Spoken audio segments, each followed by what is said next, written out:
ಗಿರಿ ಅವರು ನಿಧನ ಹೊಂದಿದ್ದಾರೆ ಅನ್ನುವಂತ ಸುದ್ದಿ ಕೇಳಿ ಒಂದಷ್ಟು ಸೋಷಿಯಲ್ ಮೀಡಿಯಾದಲ್ಲಿ ಕೆಲವೊಂದು ಮಾತುಗಳು ಮತ್ತು ಒಂದು ಕುಡಿತಕ್ಕೆ ದಾಸರಾಗಿದ್ರೇನೋ ಹಾಗಾಗಿ ಇಷ್ಟು ಬೇಗ ಜೀವ ಹೋಯ್ತೇನೋ ಅನ್ನುವಂತ ಮಾತು ನಿಜನಾ ಅದು ಅಥವಾ ಅವರು ತುಂಬಾ ಅಡಿಕ್ಟ್ ಆಗಿದ್ರ ಅಥವಾ ಲಿಮಿಟ್ ಆಗಿದ್ರ ಹೇಗೆ? ಪ್ಲಸ್ಸು ಮೈನಸ್ಸು ಎಲ್ಲರಲ್ಲೂ ಇರುತ್ತೆ. ಈಗ ಯಾರು ಕುಡಿಯಲ್ಲ ಅಂತ ಇರ್ತಾರೆ, ಎಲ್ಲರೂ ಇರ್ತಾರೆ. ಅವ್ರವರು ಪರ್ಸನಲ್ ಆಗಿರುತ್ತೆ. ಹಾಗಾಗಿ ನಾವು ಅವರ ಕೆಲವೊಂದು ಪರ್ಸನಲ್ಲು ನಾವು ಏನು ಕೇಳಕ್ಕೆ ಹೋಗೋದಿಲ್ಲ. ಸಿನಿಮಾ ಅವಕಾಶಗಳು ಅವ್ರಿಗೆ ಬರ್ತಿರ್ಲಿಲ್ಲ ಅಥವಾ ಇವ್ರು ಒಪ್ಕೊಂಡು ಮಾಡ್ತಾ ಇರ್ಲಿಲ್ಲ, ಇವರೇ ಸಿನಿಮಾ ಇಂಡಸ್ಟ್ರಿಯಿಂದ ದೂರ ಇದ್ರ ಹೇಗೆ ಸರ್? ಒಳ್ಳೆ ಕಲಾವಿದ, ಸುಮ್ಮನೆ ಯಾರೋ ಬಂದು ಏನು ಆ್ಯಕ್ಟಿಂಗೇ ಗೊತ್ತಿಲ್ಲದೆ ಇರೋ ಅಂಥ ವ್ಯಕ್ತಿ ಅಂತೂ ಅಲ್ಲ. ಯಾಕಂದರೆ ಇಂಡಸ್ಟ್ರಿಯಲ್ಲಿ ನಾವೇ ನೋಡ್ಬಿಟ್ಟಿದ್ದೀವಿ.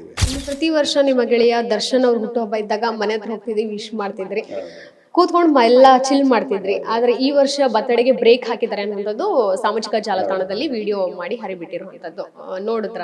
ಬಟ್ ಅದು ಅವರು ಪಾಪ ಬೆನ್ನೋವು ಇದೆ. ಆಮೇಲೆ ಇನ್ನೊಂಚೂರು ಟೈಮ್ ಬೇಕಿದೆ ಎಲ್ಲ ಇದರಿಂದ ಹೊರಗಡೆ ಬರೋದಕ್ಕೆ. ಹಾಗಾಗಿ ಡಿಸ್ಟರ್ಬ್ ಮಾಡೋದಕ್ಕೂ ಆಗೋದಿಲ್ಲ. ಕನ್ನಡ ಚಿತ್ರರಂಗದ ನವಗ್ರಹ ಸಿನಿಮಾ ಅಂತ ಹೇಳಿದ್ರೆ ಪ್ರತಿಯೊಬ್ಬರಿಗೂ ನೆನಪುಳಿಯುತ್ತೆ, ನೆನಪಿರುವಂತದ್ದು. ಸದ್ಯ ಈ ಸಿನಿಮಾದಲ್ಲಿ ಅಭಿನಯಿಸಿದಂತಹ ಗಿರಿ ದಿನೇಶ್ ಅವರು ಇವತ್ತು ನಮ್ಮೊಟ್ಟಿಗಿಲ್ಲ, ಸಾವನ್ನಪ್ಪಿರುವಂತದ್ದು. ಸದ್ಯಕ್ಕೆ ಇದ್ರ ಬಗ್ಗೆ ಮಾಹಿತಿ ಕೊಡೋದಕ್ಕೆ ಜೊತೆಗೆ ಅವರ ಆಪ್ತರಾದಂತಹ ನಾಗೇಂದ್ರ ಅರಸ್ ಅವರು ನಮ್ಮೊಟ್ಟಿಗೆ ಬರ್ತಿದ್ದಾರೆ. ಸರ್ ನಮಸ್ತೆ. ನಮಸ್ತೆ. ಗಿರಿ ದಿನೇಶ್ ಅಂತ ಹೇಳಿದ ತಕ್ಷಣ ಒಂದಷ್ಟು ಸಿನಿಮಾಗಳು ಅವ್ರು ಮಾಡಿರುವಂಥದ್ದು ಕಣ್ಣಿಗೆ ಬಂದು ಹೋಗ್ತವೆ. ಅದರಲ್ಲಿ ನವಗ್ರಹ ಯಾವಾಗಲೂ ಚರಿತ್ರೆಯಲ್ಲಿ ಉಳಿಯುವಂಥದ್ದು. ಅವ್ರ ಜೊತೆ ಎಲ್ಲ ನೀವು ಅಭಿನಯಿಸಿದ್ದೀರ, ಜೊತೆಗೆ ಒಟ್ಟಿಗೆ ನೀವೆಲ್ಲ ಕೂತು ಮಾತನಾಡಿ ಒಡನಾಟ ಇರುವಂಥವ್ರು. ಈ ಸಂದರ್ಭ ಕೇವಲ 45 ವರ್ಷ ಅಂತ ಕೇಳ್ಪಟ್ಟೆ ನಾನು. ನಿಜವಲ್ಲೂ ಬೇಸರ ಆಗುತ್ತೆ. ಇನ್ನೂ ಒಂದಷ್ಟು ವರ್ಷ ಇರಬೇಕಾದ ಹುಡುಗ. ನಿಜವೂ ಶಾಕಿಂಗು. ಆ್ಯಕ್ಚುಲಿ ನನಗೆ ಒಬ್ಬರು ಸ್ನೇಹಿತರು ಕಾಲ್ ಮಾಡಿದ್ರು, ಈ ರೀತಿ ಹಿಂಗಂತೆ ಹೌದಾ ಅಂತ. ನನಗೂ ಕನ್ಫರ್ಮೇಷನ್ ಇರಲಿಲ್ಲ. ನಾನು ಒಂದು ಸಿನಿಮಾ ಎಡಿಟಿಂಗಲ್ಲಿದ್ದೆ. ಹಾಗಾಗಿ ನನಗೆ ಮನೆ ಹತ್ರನೇ ಇರೋದು. ನನಗವನು ಏನೋ ಒಂದು 600-700 ಮೀಟರ್ಸ್ ಅಷ್ಟೇ ಡಿಫ್ರೆನ್ಸು. ಆಗ ನಮ್ಮ ವೈಫಿಗೆ ಹೇಳಿದೆ, ಚಿನ್ನು ಈ ರೀತಿ ಒಂದು ನೋಡ್ಕೊಂಬರೆ, ಇದು ಕನ್ಫರ್ಮ್ ಏನು ಗೊತ್ತಿಲ್ಲ ಅಂತ. ಅವಳು ಹೋಗಿ ಕೇಳಿದ್ದಾಳೆ, ಈ ರೀತಿ ಹಿಂಗೆ ಗಿರಿಯವ್ರು ಹೇಗಿದ್ದಾರೆ ಅಂದ್ಬಿಟ್ಟು. ಇಲ್ಲ, ಇವತ್ತು ಸಂಜೆ ತೀರೋದ್ರು ಅಂತ ಹೇಳಿದ್ರು. ಅದಕ್ಕಿಂತ ಮುಂಚೆ ಅವರ ಬ್ರದರ್ ಏನೋ ಬಂದಿದ್ರಂತೆ ನಮ್ಮ ಮನೆಗೆ ಹೇಳೋದಕ್ಕೆ ವಿಷಯ. ಹಾಗಾಗಿ ನಾವು ಸ್ವಲ್ಪ ನಮ್ಮ ಡಾಗ್ನ ಫ್ರೀ ಬಿಟ್ಟಿರ್ತೀವಿ. ಹಾಗಾಗಿ ಅದು ಬೊಗಳಿದೆ, ಅವರು ಕೇಳಿಸ್ಲಿಲ್ಲ, ಗೊತ್ತಾಗಿಲ್ಲ. ಆಮೇಲೆ ಮೇಲ್ಗಡೆ ನಮ್ಮ ರಿಲೇಟಿವ್ ಒಬ್ಬರಿದ್ರು, ನಮ್ಮ ತಾಯಿನೂ ಇರಲಿಲ್ಲ. ಅವ್ರಿಗೆ ಹೇಳಿದ್ದಾರೆ, ಈ ಥರ ಹೇಳ್ಬಿಡಿ, ಅರ್ಸೋರ್ಗೆ ಹೇಳ್ಬಿಡಿ, ಈ ರೀತಿ ಗಿರಿ ಹೋಗ್ಬಿಟ್ಟ ಅಂತ. ಆಮೇಲೆ ಅಷ್ಟೊತ್ತಿಗೆ ನಮ್ಮ ಮಿಸಸ್ ಹೋಗಿ ಹೇಳಾದ್ಮೇಲೆ ಕನ್ಫರ್ಮೇಷನ್ ಗೊತ್ತಾಯಿತು. ನಿಜವಲ್ಲೂ ಬೇಸರ. ಬಾಳಿ ಬದುಕಬೇಕಾದ ಗಿರಿ ಈಗಿಲ್ಲ. ಇನ್ನು ಗಿರಿ ಅವರು ನಿಧನ ಹೊಂದಿದ್ದಾರೆ ಅನ್ನುವಂಥ ಸುದ್ದಿ ಕೇಳಿ ಒಂದಷ್ಟು ಸೋಷಿಯಲ್ ಮೀಡಿಯಾದಲ್ಲಿ ಕೆಲವೊಂದು ಮಾತುಗಳು ಮತ್ತು ಒಂದು ಕುಡಿತಕ್ಕೆ ದಾಸರಾಗಿದ್ರೇನೋ ಹಾಗಾಗಿ ಇಷ್ಟು ಬೇಗ ಜೀವ ಹೋಯ್ತೇನೋ ಅನ್ನುವಂಥ ಮಾತು ನಿಜನಾ ಅದು ಅಥವಾ ಅವರು ತುಂಬಾ ಅಡಿಕ್ಟ್ ಆಗಿದ್ರ ಅಥವಾ ಲಿಮಿಟ್ ಆಗಿದ್ರ ಹೇಗೆ? ಈಗ ಕುಡಿತ ಅನ್ನೋದು ಒಬ್ಬ ಮನುಷ್ಯ ಇದ್ದಾಗ ಒಂಥರ, ಇಲ್ದಿದಾಗ ಒಂಥರ. ಇಲ್ದಿದಾಗಂತೂ ಕೆಲವರು ಮಾತಾಡೋದೇ ಇರ್ತಾರೆ. ಹಾಗಂತ ಒಬ್ಬ ವ್ಯಕ್ತಿ ಹೋದ್ಮೇಲೆ ಅವನನ್ನು ಒಂದು ಖುಷಿಯಾಗಿ ಕಳಿಸ್ಕೊಡ್ಬೇಕು. ಪ್ಲಸ್ಸು ಮೈನಸ್ಸು ಎಲ್ಲರಲ್ಲೂ ಇರುತ್ತೆ. ಈಗ ಯಾರು ಕುಡಿಯಲ್ಲ ಅಂತ ಇರ್ತಾರೆ, ಎಲ್ಲರೂ ಇರ್ತಾರೆ. ಅವ್ರವರು ಪರ್ಸನಲ್ ಆಗಿರುತ್ತೆ. ಹಾಗಾಗಿ ನಾವು ಅವರ ಕೆಲವೊಂದು ಪರ್ಸನಲ್ಲು ನಾವು ಏನು ಕೇಳಕ್ಕೆ ಹೋಗೋದಿಲ್ಲ. ಬಟ್ ಮಾಡ್ತಾಯಿದ್ದ, ಚೆನ್ನಾಗೂ ಇದ್ದ. ಆಮೇಲೆ ನನಗೆ ಈಗ ಒಂದು 2 ತಿಂಗಳ ಹಿಂದೆ ಸಿಕ್ಕಾಗ ಒಂದು ಟೈಫಾಯ್ಡ್ ಇದೆ ಬೈ, ಒಂಚೂರು ಅದಕ್ಕೆ ಮೆಡಿಸಿನ್ ತೊಗೊತಾ ಇದ್ದೀನಿ ಅಂತ ಎಲ್ಲ ಹೇಳ್ದ. ಎಲ್ಲ ಹೇಳಿದ್ದ, ಎಲ್ಲ ಬಿಟ್ಬಿಟ್ಟಿದ್ದೀನಿ ಬೈ, ಈಗ ಮತ್ತೆ ರೆಡಿಯಾಗಿ ಬರ್ತೀನಿ ಅಂತ. ಇನ್ಫ್ಯಾಕ್ಟ್ ನವಗ್ರಹ ಪ್ರಮೋಷನಲ್ಲಿ ರಿಲೀಸ್ ಟೈಮಲ್ಲೂ ಕೂಡ ದಿನಕರ್ ಹೇಳ್ದ, ಈ ಥರ ಮಗ ಈ ಥರ ನಂಬರ್ ಇಲ್ಲ ಕಣೋ, ಶೇರ್ ಮಾಡೋ ಅಂತ. ಶೇರು ಮಾಡಿದ್ದೆ. ಆಮೇಲೆ ಅವ್ರ ಹತ್ರ ಬರ್ತೀನಿ ಅಂತಲೂ ಹೇಳಿದ್ದ, ಪ್ರಮೋಷನ್ಗೆ ಬರ್ತೀನಿ ಅಂತ. ಮತ್ತೆ ನನಗೆ ಫೋನ್ ಮಾಡಿಬಿಟ್ಟು, ಇಲ್ಲ ಬೈ ಬರೋಕ್ಕಾಗಲ್ಲ, ನಾನು ತುಂಬ ಸಣ್ಣಾಗಿದ್ದೀನಿ, ಅದು ವೀಕ್ ಆಗಿದ್ದೀನಿ, ಈಗ ಮತ್ತೆ ರಿಕವರಿ ಆಗ್ತಾಯಿದ್ದೀನಿ, ಪ್ರಮೋಷನ್ ಬರೋಕ್ಕಾಗಲ್ಲ ಅಂತ. ಆವಾಗ ನೋಡಿದ್ದು ಅಷ್ಟೇ, ಒಂದು 2 ತಿಂಗಳಿಂದ ನೋಡಿ. ಆಮೇಲೆ ರಿಲೀಸ್ ಟೈಮಲ್ಲಿ ಪ್ರಮೋಷನಲ್ ಆ್ಯಕ್ಟಿವಿಟೀಸ್ಗೆ ಬರೋಕ್ಕಾಗಲ್ಲ ಅಂತ ಹೇಳಿದ್ದ. ಬಟ್ ಓಕೆ, ವೆಲ್ ರೆಡಿ ಆಗ್ತಿದ್ದಾನಲ್ಲ ಅಂತ ಒಂದು ಖುಷಿ ಇತ್ತು. ಸಡನ್ನಾಗೆ ನೆನ್ನೆ ಹೇಳಿದೆ. ಅದು ಏನೋ ಮನೇಲೇ ಬಿದ್ದು, ಏನೋ ದೀಪ ಹಚ್ಚುವಾಗ, ದೇವ್ರ ದೀಪ ಹಚ್ಚುವಾಗ ಏನೋ ಬಿದ್ದು ಈ ಥರ ಪ್ರಾಣ ಹೋಯಿತು, ಹಾರ್ಟ್ ಅಟ್ಯಾಕ್ ಆಯಿತು ಅಂತ ಬಂತು. ಬಟ್ ಇರ್ಬೋದೇನೋ ಬೇರೆ ಕೆಲವರು ಹೇಳ್ತಾರಲ್ಲ ರೂಮರ್ಸು, ಈ ಥರ ಆ ಥರ ಅಂತ.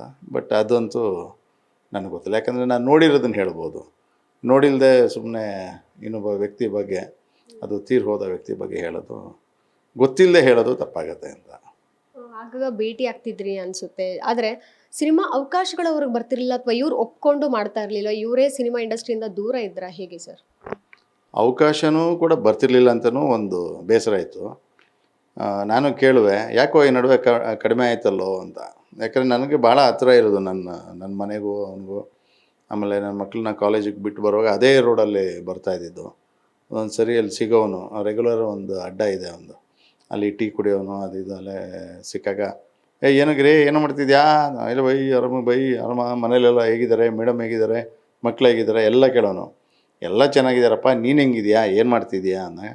ಇಲ್ಲ ಬೈ, ಈಗ ಬೇರೆ ಯಾವುದೋ ಒಂದು ಬಿಸ್ನೆಸ್ ಮಾಡ್ತಾಯಿದ್ದೀನಿ, ಅವಕಾಶಗಳಿಲ್ಲ ಬೈ ಅದಕ್ಕೆ ಅಂತ ಹೇಳೋನು. ಪಾಪ ಬೇಜಾರಾಗೋದು ಒಂದೊಂದು ಸರಿ, ಯಾಕಂದರೆ ಒಬ್ಬ ಒಳ್ಳೆ ಕಲಾವಿದ, ಸುಮ್ಮನೆ ಯಾರೋ ಬಂದು ಏನು ಆ್ಯಕ್ಟಿಂಗೇ ಗೊತ್ತಿಲ್ಲದೆ ಇರೋ ಅಂಥ ವ್ಯಕ್ತಿ ಅಂತೂ ಅಲ್ಲ. ಯಾಕಂದರೆ ಇಂಡಸ್ಟ್ರಿಯಲ್ಲಿ ನಾವೇ ನೋಡ್ಬಿಟ್ಟಿದ್ದೀವಿ, ತುಂಬ ಜನ ಅವಕಾಶ ವಂಚಿತ ಆಗಿರ್ತಾರೆ, ಒಳ್ಳೆ ಪ್ರತಿಭಾನ್ವಿತರು ಇರ್ತಾರೆ, ಅವ್ರಿಗೆ ಅವಕಾಶ ಸಿಗೋದಿಲ್ಲ. ಅವ್ರು ಬ್ಯಾಡ್ ಲಕ್ಕೋ ಏನೋ ಗೊತ್ತಿಲ್ಲ. ಕೆಲವರು ಏನೂ ಇಲ್ಲದೆ ಇರೋರಿಗೆ, ಅಭಿನಯನೇ ಗೊತ್ತಿಲ್ಲದೆ ಇರೋರು ಕೆಲವರು ಬಹಳಷ್ಟು ಜನ ಈಗ ಒಂದು ಮಿಂಚ್ತಾ ಇದ್ದಾರೆ. ಏನು ಮಾಡೋಕ್ಕಾಗಲ್ಲ, ಅದು ಅವನ ಹಣೆ ಬರನೋ ಅಥವಾ ಬೇರೆಯವ್ರ ಲಕ್ಕೋ ಗೊತ್ತಿಲ್ಲ. ಅದು ಇಂಡಸ್ಟ್ರಿ ಉಪಯೋಗಿಸ್ಕೊಳ್ತಿದ್ದಾರೋ ಇಲ್ವೋ ಗೊತ್ತಿಲ್ಲ. ಅಂದರೆ ಸ್ವಲ್ಪ ಸ್ವಾಭಿಮಾನಿ ಅಂತೂ ಇದ್ದ, ತುಂಬ ಎಲ್ಲೂ ಕೇಳೋ ರೀತಿ, ಬೇರೆಯವ್ರನ್ನ ಹೋಗಿ ಅವಕಾಶ ಕೇಳೋದು ಆ ರೀತಿ ಇರ್ತಿರ್ಲಿಲ್ಲ. ಬಿಗಿನಿಂಗ್ ಟೈಮಲ್ಲಿ ನಾನು ಒಂದಷ್ಟು ರೆಫರ್ ಮಾಡಿದ್ದೆ. ಇನ್ಫ್ಯಾಕ್ಟ್ ದರ್ಶನ್ ಅವರು ಕೂಡ ಒಂದಷ್ಟು ಸಿನಿಮಾಗಳು ರೆಫರ್ ಮಾಡಿದರು. ಬಟ್ ಅವರಲ್ಲಿ ಏನು ಒಂದು ಮೈನಸ್ ಇತ್ತೋ ಅದರಿಂದ ಏನೋ ಒಂದು ಆಗಿರ್ಬೋದು. ಒಂದು ಸ್ವಾಭಿಮಾನ ಅನ್ನೋದನ್ನು ಬಹಳ ಇತ್ತು ಆತನಿಗೆ.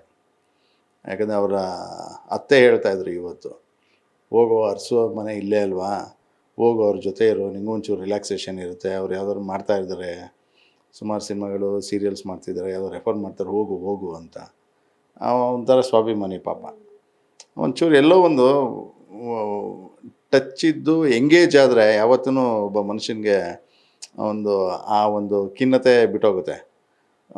ಟಚ್ ಇದ್ದಾಗ ಎಲ್ಲರ ಜೊತೆ ಬೆರೆತಾಗ ಏನಾಗುತ್ತೆ, ಎಲ್ಲ ಮರ್ತೋಗುತ್ತೆ, ನೀಟಾಗಿ ಆರಾಮಾಗೆ ಲೈಫ್ ಲೀಡ್ ಮಾಡ್ಕೊಂಡು ಹೊರಟೋಗ್ಬೋದು.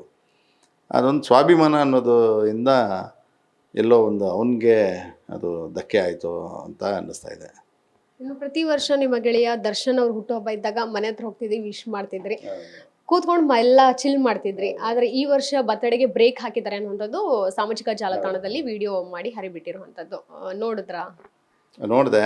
ಬಟ್ ಅದು ಅವರು ಪಾಪ ಬೆನ್ನೋವು ಇದೆ. ಆಮೇಲೆ ಇನ್ನೊಂಚೂರು ಟೈಮ್ ಬೇಕಿದೆ ಎಲ್ಲ ಇದರಿಂದ ಹೊರಗಡೆ ಬರೋದಕ್ಕೆ. ಹಾಗಾಗಿ ಡಿಸ್ಟರ್ಬ್ ಮಾಡೋದಕ್ಕೂ ಆಗೋದಿಲ್ಲ. ಇನ್ನು ಇವತ್ತು ದಿನಕರನೂ ಕೇಳಿದೆ, ಅವನಿಗೂ ತುಂಬ ದಿನದಿಂದ ಕೇಳ್ತಾ ಇದ್ದೆ, ಮೀಟ್ ಮಾಡಬೇಕಣೋ ಅಂತ. ಎಲ್ಲ ಒಂಚೂರು ಇದಾಗಲಿ ಕಣೋ ನೀಟಾಗಿ, ಯಾಕಂದರೆ ಅದರಿಂದ ಒಂಚೂರು ಹೊರಗಡೆ ಬಂದು, ಯಾಕಂದರೆ ಒಂಚೂರು ಫ್ಯಾಮಿಲಿಗೆ ಟೈಮ್ ಕೊಟ್ಟು ಇರಲಿ, ಜಾಸ್ತಿ ನಾನು ಡಿಸ್ಟರ್ಬ್ ಮಾಡೋಕ್ಕೋಗಿಲ್ಲ.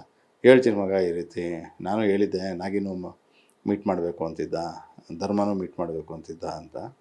ಹೇಳ್ತೀನಿ ಕಣೋ ಒಂದಿನ, ಆವಾಗ ಮೀಟ್ ಮಾಡೋಣ ಅಂತ ಹೇಳ್ದೆ. ಬಟ್ ಚೆನ್ನಾಗಿರಲಿ ಅಂತ ಅಷ್ಟೇ ನಾವು ಬಯಸೋದು. ಬಟ್ ಅವರ ಅಭಿಮಾನಿಗಳಿಗೆ ಅದೇ ಈ ಸರಿ ಸಿಗದಿರೋದು ಒಂದು ರೀತಿ ಬೇಜಾರಿರುತ್ತೆ. ಬಟ್ ಏನೇ ಇದ್ದರೂ ಅವ್ರು ಬರ್ತಡೇ ಮಾಡೇ ಮಾಡ್ತಾರೆ, ಅವರ ಅಭಿಮಾನಿಗಳು ಸೆಲೆಬ್ರೇಷನ್ ಅನ್ನೋದು ಮಾಡೇ ಮಾಡ್ತಾರೆ. ಚೆನ್ನಾಗಿರಲಿ ಅಷ್ಟೇ, ಎಲ್ಲರೂ ಚೆನ್ನಾಗಿರಲಿ. ಹಳೇದೇನಿದೆಯೋ ಅದನ್ನೆಲ್ಲ ಕೆಟ್ಟ ಕನಸು ಅಂತ ಒಂದು ಮರೆತು ಮುಂದಿನ ಜೀವನ ಒಂದು ಬೇರೆ ದರ್ಶನಾಗೆ ಬರಲಿ ಅಂತ ನಾನು ಕೇಳ್ಕೊತೀನಿ. ಕೊನೆಯದಾಗಿ ನಿಮ್ಮ ಹಳೆ ಗ್ಯಾಂಗ್ ಮತ್ತೆ ನೋಡ್ಬೋದು ಅವರ ಬರ್ಡೇ ದಿನ ಹೋಗ್ಬಿಟ್ಟು ಎಲ್ಲ ಒಟ್ಟಿಗೆ ಒಂದು ಫ್ರೇಮಲ್ಲಿ? ಗೊತ್ತಿಲ್ಲ, ಅದೇ ಹೇಗೆ ಅನ್ನೋದು ಗೊತ್ತಿಲ್ಲ. ದಿನಕರನ್ನ ಕೇಳ್ಕೊಂಡು ಪ್ಲ್ಯಾನ್ ಮಾಡಬೇಕು. ಯಾಕಂದರೆ ಬೆಂಗಳೂರಲ್ಲಿ ಇರ್ತಾರೋ ಅಥವಾ ಹೊರಗಡೆ ಇರ್ತಾರೋ ಏನೋ ಗೊತ್ತಿಲ್ಲ. ಯಾಕಂದರೆ ಫ್ಯಾಮಿಲಿ ಜೊತೆ ಸ್ಪೆಂಡ್ ಮಾಡ್ತಿರ್ತಾರೋ ಏನೋ ಗೊತ್ತಿಲ್ಲ. ನೋಡೋಣ. ಅದು ಹೋಗಬೇಕು ಅಂತಂದು ಭಾಳ ಖುಷಿ ಇದೆ. ದಿನಕರ ಹೇಳ್ತೀನಿ ಅಂತ ಹೇಳಿದೆ, ನೋಡೋಣ ಅದು ಯಾವ ರೀತಿ ನಾವು ಪ್ಲ್ಯಾನ್ ಮಾಡ್ತಾರೋ ಅದ್ರ ಪ್ರಕಾರ ಹೋಗೋದು ಅಂತ. ಸದ್ಯಕ್ಕೆ ಯಾವ ಪ್ರಾಜೆಕ್ಟಲ್ಲಿ ಬ್ಯುಸಿ ಆಗಿದ್ದೀರಾ ಸರ್ ನೀವು? ಈಗ ನಡೀತಿದೆ ಮೇಡಮ್, ಎಡಿಟಿಂಗ್ ಮಾಡ್ತಾಯಿದ್ದೀನಿ. ಒಂದು 4 ಸಿನಿಮಾ ಎಡಿಟಿಂಗ್ ಇದೆ. ಆಮೇಲೆ ಮಾಮೂಲಿ ಕೆಲವು ಸಿನಿಮಾ, ಆಮೇಲೆ ಬ್ರಹ್ಮಗಂಟು ಸೀರಿಯಲ್ಲು ನಡೀತಾ ಇದೆ. ಕೈಗೆ ಬಂದಿದ್ದನ್ನು ಕಣ್ಣಿಗೆ ಹೊತ್ಕೊಂಡು ಕೆಲಸ ಮಾಡ್ತಾಯಿದ್ದೀನಿ. ದೊಡ್ಡದು ಚಿಕ್ಕದು ಅಂತ ನೋಡಲ್ಲ, ಎಂಗೇಜ್ ಆಗಿರ್ಬೇಕು ಅಷ್ಟೇ. ಯಾಕಂದರೆ ಯಾವ ಟೈಮು ಏನಿರುತ್ತೆ ಹೆಂಗಿರುತ್ತೆ ಅಂತ ಗೊತ್ತಿಲ್ಲ. ಇರುವಾಗಲೂ ಚಿಲ್ಲಾಗೆ ಹ್ಯಾಪಿಯಾಗೆ ಚಿಕ್ಕ ಸಿನಿಮಾ ದೊಡ್ಡ ಸಿನಿಮಾ ಅಂತ ಏನು ನೋಡೋದಿಲ್ಲ. ಕೆಲಸ ಏನು ಬರುತ್ತೋ ಅದನ್ನು ಕಣ್ಣು ಗೊತ್ಕೊಂಡು ಕೆಲಸ ಮಾಡ್ತಾಯಿರ್ತೀನಿ ಅಷ್ಟೇ. Thank you sir. All the best ನಿಮ್ಮ ಪ್ರಾಜೆಕ್ಟ್ಗಳಿಗೆ. ಇದಿಷ್ಟು ಕನ್ನಡ ಚಿತ್ರದ ಕಲಾವಿದ ನಟ ನಾಗೇಂದ್ರ ಅರಸ್ ಅವರ ಮಾತಾಗಿತ್ತು. ಕ್ಯಾಮರಾ ಪರ್ಸನ್ ಗಿರಿಬಾಬು ಜೊತೆ ಕೀರ್ತಿ ಪಾಟೀಲ್, ಗ್ಯಾನ್ಚಿ ನ್ಯೂಸ್, ಬೆಂಗಳೂರು. ಗ್ಯಾರಂಟಿ ನ್ಯೂಸ್, ಸುದ್ದಿ ಖಚಿತ, ನ್ಯಾಯ ನಿಶ್ಚಿತ.